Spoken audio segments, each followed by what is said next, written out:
It's a Locked On Hornets offseason tradition. Now we go through the player capsules. We tell you what each player on the roster did well, what each player on the roster needs to improve on. Will they even be a Charlotte Hornet next season? And yeah, another offseason tradition we do around here. We give you a ton of mock drafts. We continue that all today. Locked On Hornets.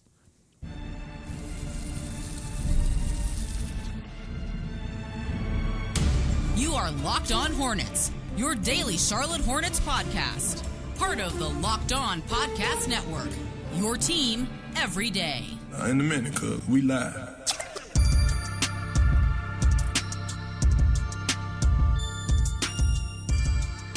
It's Locked On Hornets, part of the Locked On Podcast Network. It's your team every day. Thanks for making us your first listen. We're free. We're available anywhere you get your podcast, and that includes YouTube. There's Doug Branson. You can find him on his Substack, everyhornetsboxscore.com. He also hosts Locked On NBA with Matt Moore and Hayes. Make sure you make Locked On NBA your second listen. I'm Walker Mail. Listen to me on WFNZ every weekday from 12 to 3 p.m. Sports Radio 92.7 FM. Where we're going to be talking a lot about the Panthers draft, but today we're going to talk about the Hornets draft pick from this past year.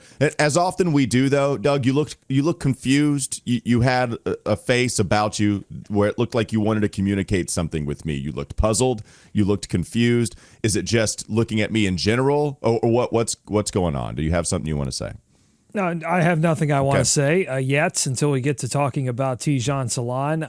I'm confused about the Panthers draft, not because I think it was good or bad, just because I don't really know anything about the players that they've selected, other than one of them is called T-Mac. I do know that, and people seem to be excited about T-Mac, so I'm excited for it. It's 50-50, polarizing pick for sure, but I really like what the Panthers did.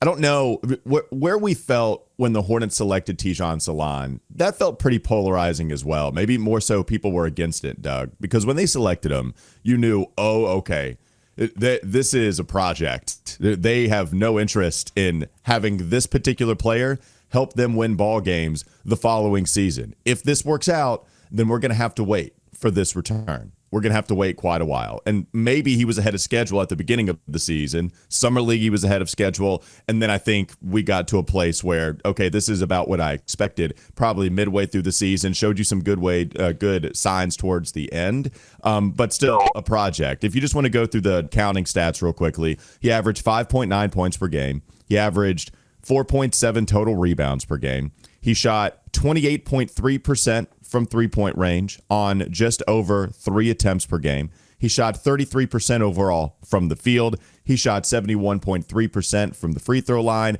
He also had 1.2 assists, 0.5 steals, 0.2 blocks, averaged 1 turnover per contest. Not great numbers, even for a rookie. They're not very good, but he is a rookie, and you've seen guys with this kind of stat line bounce back in their junior year.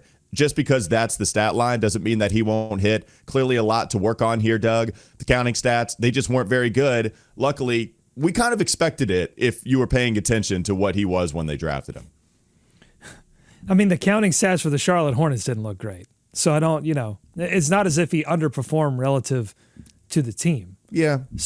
So I mean, just take that into account. Was this a season where you could really look at counting stats and make like strong judgments about anyone because of the injuries, because of the different priorities that this franchise had throughout the season? I think that's a difficult proposition in general, but particularly with a guy like Tidjane, who it was going to be about player development more than anything. And also, I think if we're talking about like top storylines for Tidjane Salaun this season, one was we saw a lot more of him than we expected, because I think a lot of us thought, all right, this guy's going to spend a long time down in Greensboro cooking, and then we're going to see the results of that essentially next summer league, next preseason. We're going to see how that fruit has been borne out. But we saw it on the floor a lot because they were dealing with injuries, particularly when Grant Williams went down. There was an opening there at the power forward spot, and Tidjane Salaun filled that. And I thought that he ended up being much further along than I expected him to be. Like, you don't know how guys are going to react to getting all of that NBA playtime. Are they going to be overwhelmed by the speed of the game, by the complexity of the game? They will fail. We know that. And so how do they deal with that failure? And I think a big thing that we saw from Tidjane is that he's really good at dealing with that failure and getting it out of his mind and coming back and playing the same way. Like, I don't think this guy suffers from any kind of confidence issue. And that's a major box that you check when you're looking at, can a rookie continue to develop? Can he be something someday? Does he have that ability to forget mistakes? And I think he did that. Yeah, I think there were a couple of things working against him improving too, because I did the thing where I try to break up his season in stretches where let's look at the first quarter, second quarter, so on and so forth. And I was really hoping that we would see a spike, and we never did. In fact, you break it down in each of these sections of his season, the numbers are pretty damn similar every single section of his season. Field goal percentage around 33 to 35, 36%. Three-point percentage anywhere from 26 to 28. His numbers actually weren't all that good at the very end of the season when he was getting more run. But when I'm talking about things working against his improvement at the end of the season, when you would hope a guy would finish on a linear incline, right, towards improvement, that's when he was playing with a lot of players you don't want to play next season. That's when he's playing with a lot of G Leaguers that aren't really going to help Tidjane Salaun out, right? So you're calling up your Marcus Garrett's awesome story. Jalen Sims gets a 10-day to finish out the season with the squad. All of that's great. Those are wholesome, homegrown stories in some senses. But is it the best thing for Tidjane? Probably not. It looked a lot more like he was playing with the Swarm at the end of the year than it did the NBA club. So trying to break down his season in a couple of different stretches, didn't see much improvement in terms of that. You do have the games that we can mark down, right? So he had the 17-point game. That's his career high so far. He had the 17-point game against Miami back on November 27th. He played 38 minutes in that one. He was 7 of 12 from the field, went 3 of 7 from three-point range. You look at some of the higher volume three-point games, he had 14 points against the Knicks. That was the game, I think, that sticks out in most people's mind when he went 4 of 10 from three-point range. 4 of 11, not a great shooting day overall, but had the 8 rebounds too, played a lot of minutes. So you had some of those contests. And when I say that he was ahead of schedule, I think that was true, certainly at the beginning part of the season. Honestly, if I had to get down into the weeds a little bit more, okay, where was he ahead of schedule? It was the shooting for me. No, the shooting percentage wasn't good overall, right? It wasn't. Flat out under 30%. You don't want that guy shooting a whole lot. But I expected something worse, if you can imagine it. The numbers weren't even all that great in overseas when he was selected. So the guy wants to. The guy cares. He's fun. The personality is real. I think he has the body, right? He's not very, I wouldn't call him fluid, but he'll give you a spin move every now and then. And, he can get to the paint. Okay, yes, more of that, please. More of that. Serve it up, Tidjane. He's a fun player that if you care about the intangibles of players helping him out, then I think you're more so giving the thumbs up for what Tidjane Salaun can become. No, he did not look fluid this year. At times he looked like a baby deer trying to learn how to walk. Yeah. But that's because, look, he has NBA size. He has a freaky NBA athleticism for that size. He just doesn't understand how to use it yet. And the answer to that yet question mark is going to be the answer to whether Tidjane Salaun is a high-level role player. Is he a future star? Where does that improvement, how much does it incline over the next couple of seasons? That's going to be a big thing. The shooting will be as well. I think the biggest thing on the shooting, because you're right, the percentages weren't good. I think it was like 28% from 3, but he hit some big shots in big moments, and he wasn't afraid of those moments. And I thought his shot selection in general was much better than what I saw on tape when he was playing in the French league. Mm-hmm. I saw a guy that I was really afraid he was going to come over and immediately start taking these wild step back threes. And he had a few of them, but they were mostly in minutes where he was with the kinds of G League players you were talking about. And you might listen to what Walker said there and went, wait a minute, but you wanted him to spend more time in G League. So why is it a problem that he's playing with G League players? Because they're playing against NBA competition. We wanted to see him play with G League players right. against G League competition. And if you wanted to be worried about anything with Tidjane, I guess you would look at the G League numbers when he was down there. We didn't get to see him, put up the gaudy numbers that you would expect someone that was a little bit further along than the G League would want to put there. And then he dealt with some injury stuff there as well. Yeah, did have some injury stuff this year. Let's continue. Coming up next on the Locked On Hornets podcast.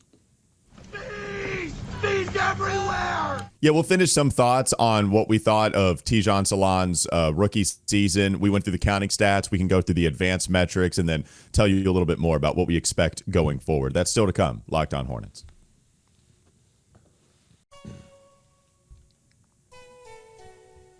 This episode is brought to you by Prize Picks. Basketball and hockey playoffs are still here. I sound like I don't know anything about hockey. The Stanley Cup playoffs, basketball, and the Stanley Cup playoffs. They're here. And there's no better time to turn your sports knowledge into real cash with Prize Picks, the top destination for daily fantasy action. Prize Picks makes it simple. Just pick more or less on at least 2-player projections, and you're in. You can even mix and match players across basketball, hockey, baseball, and more for a shot to win up to 2,000 times your cash. Plus, with basketball, Nikola Jokic, you could pick him for more than 25 points. Jaylen Brown for more than 4 assists. Hey, we saw the 40 burger from Jaylen Brown too, so maybe you want to pick the more for that as well. Download the app today. Use code LOCKEDONNBA to get $50 instantly after you play your first $5 lineup. That's code LOCKEDONNBA to get $50 instantly after you play your first $5 lineup. Prize Picks, we're on your game. More Locked On Hornets ahead.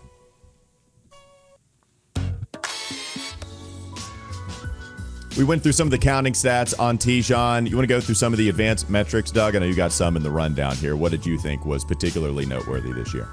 Well, this isn't advanced, but it is something that I mentioned in the first segment. He played 60 games this season. 10 of those were starts, and he averaged 20.7 minutes per game. Those are all, I think, much larger than we all expected this season. And I think while we can sit here and wish that he would have gotten more time in the G League, I think he did get better from game 1 to game 82.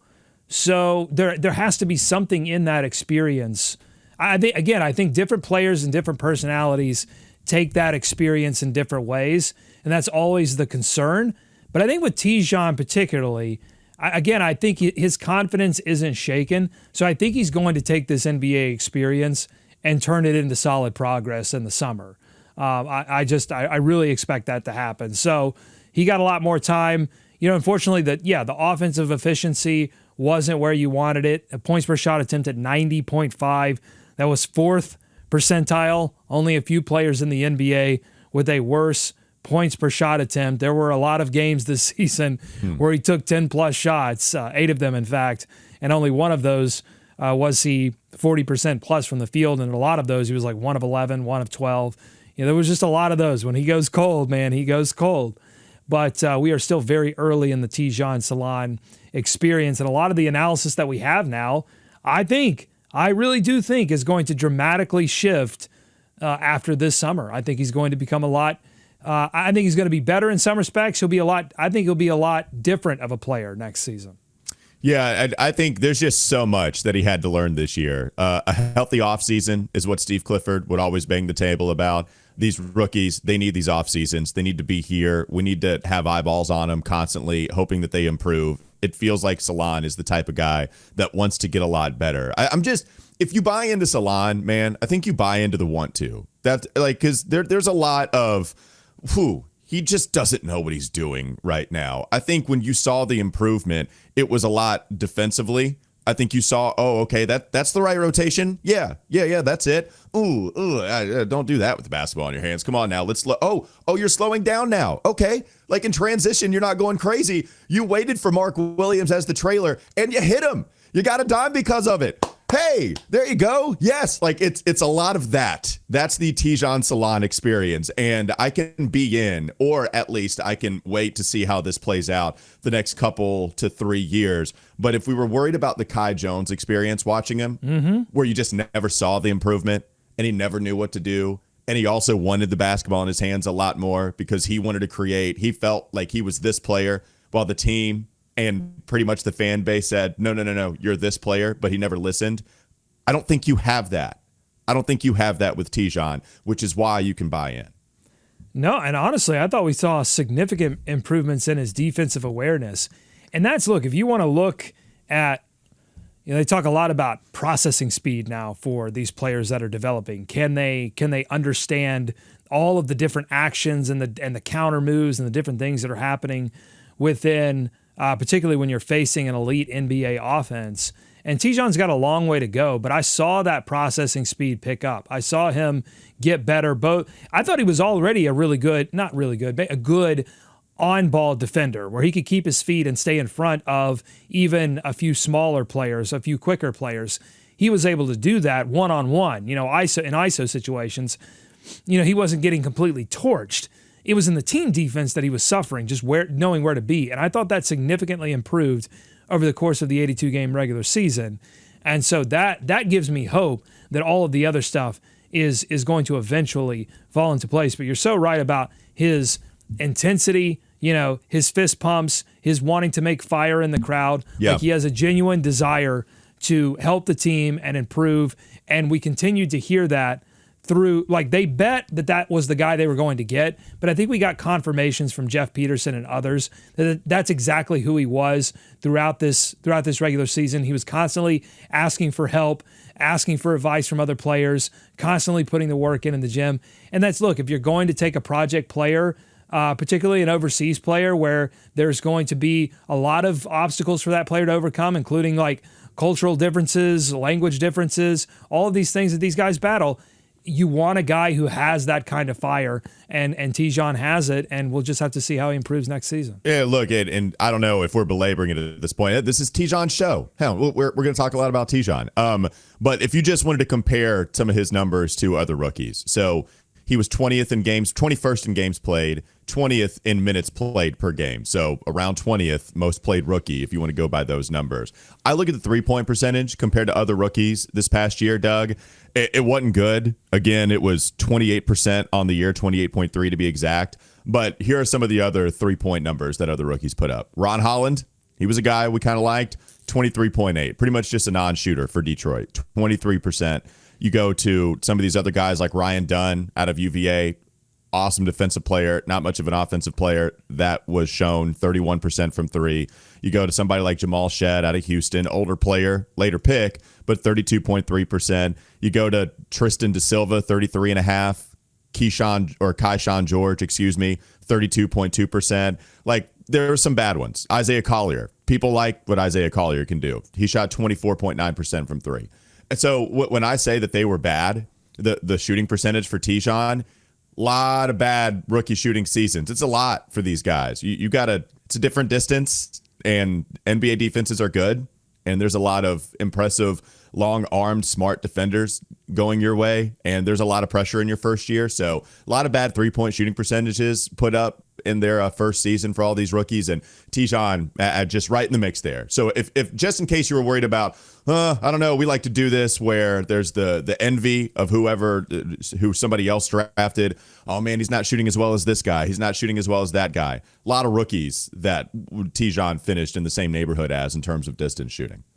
Yeah, and that's the thing to understand about all of this, right, is that this was a weak draft class, and it proved out that way. It is not as if the Hornets, I think they could have gone in a direction that provided them a player that would have had some more immediate impact. I mean, I thought we saw that from Donovan Clingan, and I think it's fair to ask, like, if the Hornets knew what they were going to get and what they weren't going to get from Mark Williams at the beginning of this season or before the draft, would they have second-guessed themselves and gone for an Edey or gone for a Donovan Clingan over taking the project pick in Tidjane Salaun?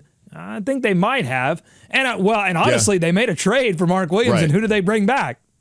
So that's the one. That's the one, too. If you wanted to point to Dalton Knecht, here's what I would also tell you, right? I'm not going to say, Tidjane Salaun wins in every battle you can throw at me. No, clearly there's some stuff that other rookies did that you might find better, that just factually are better. Dalton Knecht is one where he was awesome at the beginning of the year. They couldn't play him because his defense was a liability. So on a rotation that is a playoff team, Dalton wasn't getting any minutes whatsoever. And then he also got traded. So the Lakers were willing to give up on him pretty quickly, and they attached a first-round pick to him. So they were willing to give up on him pretty quickly. The thing about Dalton and Salaun, Dalton Knecht was like 24 years old. So it's not like I don't want to draft this guy because he's old simply for the fact that, hey, he's old, because I'm with you. If he can help you right now, who cares? It's just he's closer to a finished product. Right, you know the certainty more so with Dalton Knecht on what he's going to be. We do this. Chris Duarte is an excellent name to mention. Remember, he had like 7 threes his first ever game against the Hornets at the Spectrum Center. Chris Duarte's now bounced around, don't even know what he's doing. Honestly, I think he's still with the Kings, but right, like he was a much older player in that same mold as Dalton Knecht. But this is what you see because they're kind of closer to a finished product, and Tidjane is anywhere but that. You can feel very confident that Tidjane isn't anywhere close to being a finished product. The last thing, because you mentioned Kai Jones there earlier, and the thing about Kai Jones, it's not just that we didn't see the improvement. It's that he was clearly working on things that he probably shouldn't have been working on and not working on things that he should have been working on. So he should have been trying to get a little bit stronger, get a little bit more physical, help the team with rebounding, some different things. But he was so focused on making plays off the dribble and of shooting as many threes as possible. And that just wasn't going to, it wasn't what the Hornets wanted him to prioritize. So it was going to cause problems. And so that I haven't seen any of that with Tidjane yet. I mean, again, this story, we're in the first chapter of what I think is going to be a long story. What's he going to be like when he is Dalton Knecht's age? He's got 5 years now to figure all of that out. And hopefully you're going to see some improvements sooner rather than later, and the Hornets continue to make the bet on Tidjane Salaun. Right. So there's a lot to be excited about. There's a lot to question. But I think when you look back at that draft, which is kind of what I was talking about, which is like, there weren't a lot of options that I would have said like, oh, they absolutely should have done that over taking the opportunity, because we did see some whispers of freakiness. Maybe it wasn't echoes of freakiness. Okay.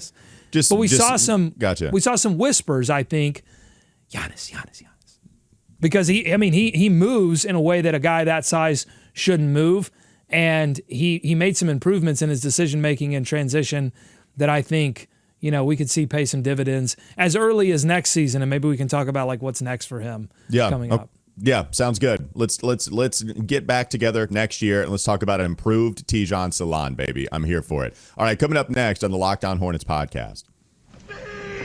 Bees everywhere!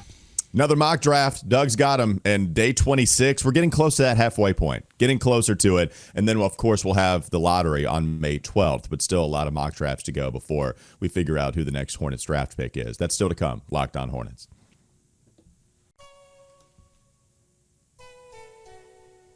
Before we get to the mock draft, I want to tell you that this episode is brought to you by FanDuel. The NBA playoffs, they are here, baby, and FanDuel is giving new customers an incredible way to get in on the action. Right now, when you join FanDuel, you can place your first $5 bet, and you'll get $250 in bonus bets if your bet wins. There are plenty of ways that FanDuel can help you, too. I love how FanDuel makes betting so easy, whether it's picking your favorite team or diving into the player props, from three-pointers to steals to assists. FanDuel has so many ways to bet your favorite player props. Plus, after the game tips off, you can even combine live prop bets into same-game parlays for a chance to win big. Don't miss out. Head to FanDuel.com and claim your $250 in bonus bets today. More Locked On Hornets ahead.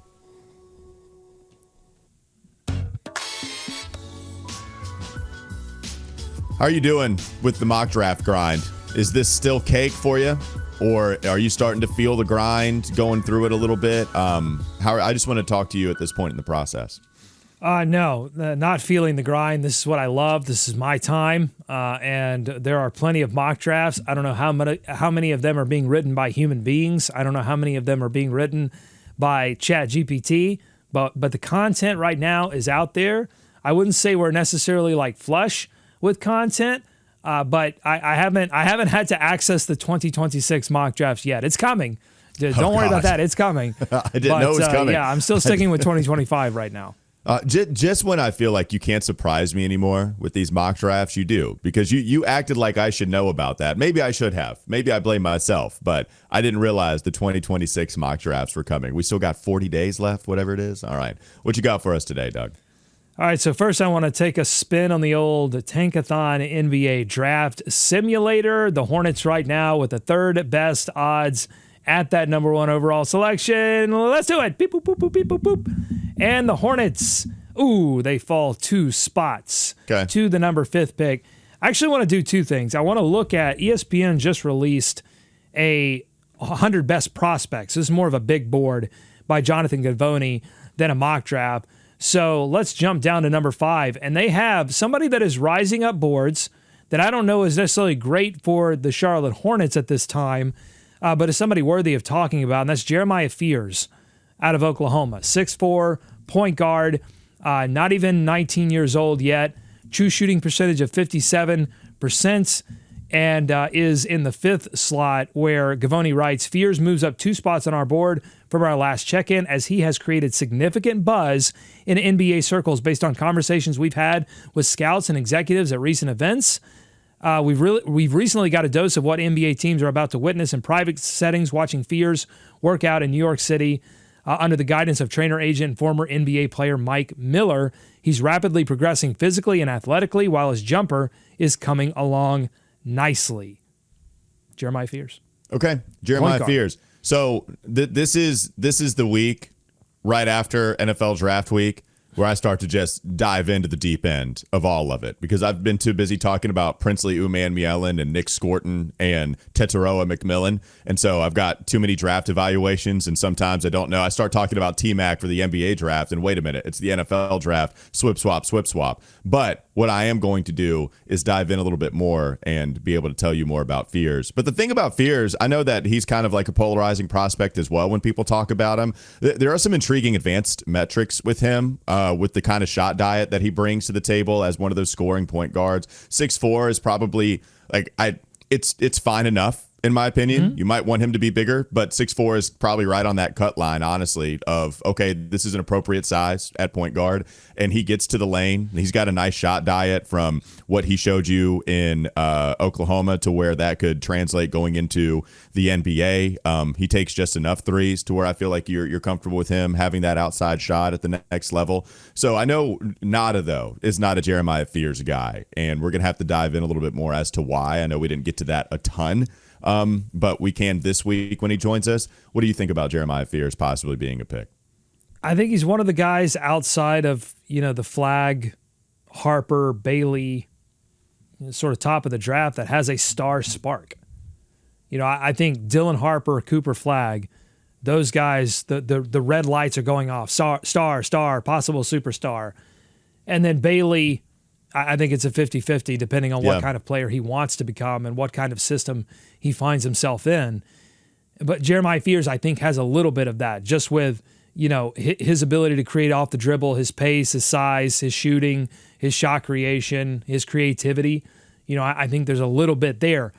It's just the question is, and I think this goes for Dylan Harper too, if the Hornets find themselves in the second pick, like we saw LaMelo Ball in the previous draft gravitate towards Brandon Miller and not Scoot Henderson.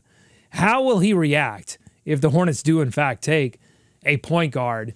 And Dylan Harper can be a combo guard that I think can play alongside him, but how will he react if the Hornets take a guard in that draft? I don't think that any of us confidently know the answer to that question.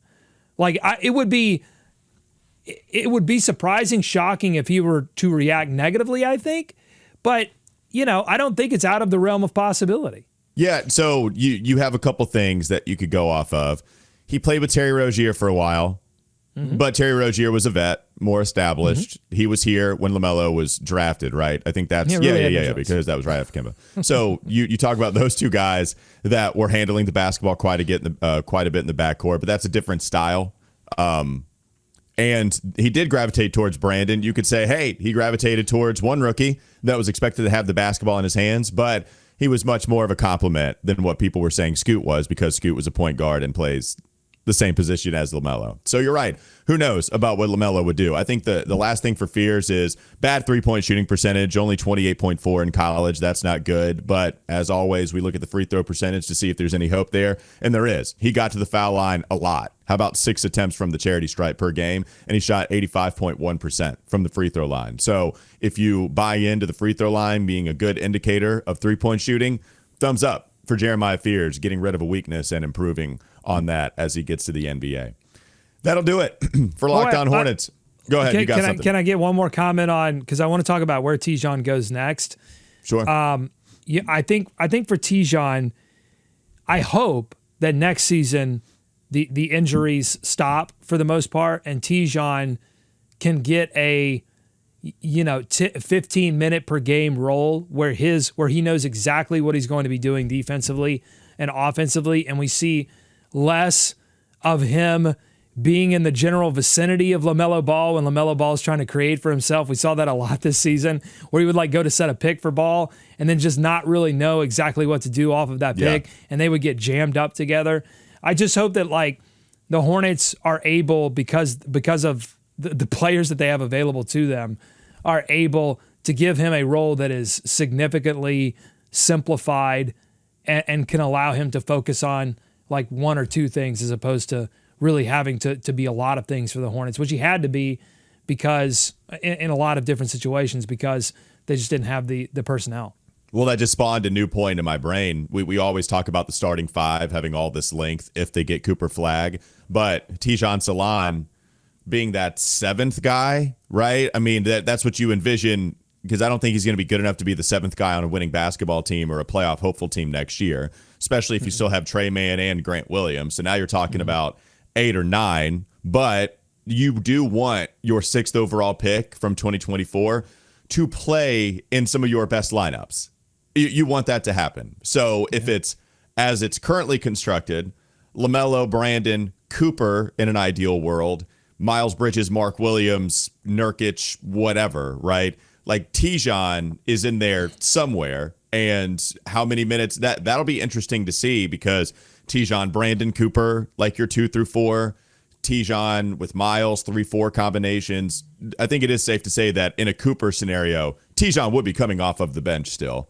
And I just, you have to wonder, when do you start to get antsy? The answer is not now. You don't have to get antsy about trying to get a catalyst out there for Tidjane to see the NBA rotation or NBA playoff contender rotation. But at some point, you got to figure that out. So we'll see. That'd be a good problem to have, though. That'll do it for Locked On Hornets. Thanks for making us your first listen. We're free and available anywhere you get your podcast, and that includes YouTube. There's Doug Branson. Go check out his other podcast, Locked On NBA. Make that your second listen, and also read his stuff on everyhornetsboxscore.com. I'm Walker Mail. Listen to me, WFNZ, every weekday from 12 to 3 p.m. Have a great rest of your day. We'll be back with you tomorrow.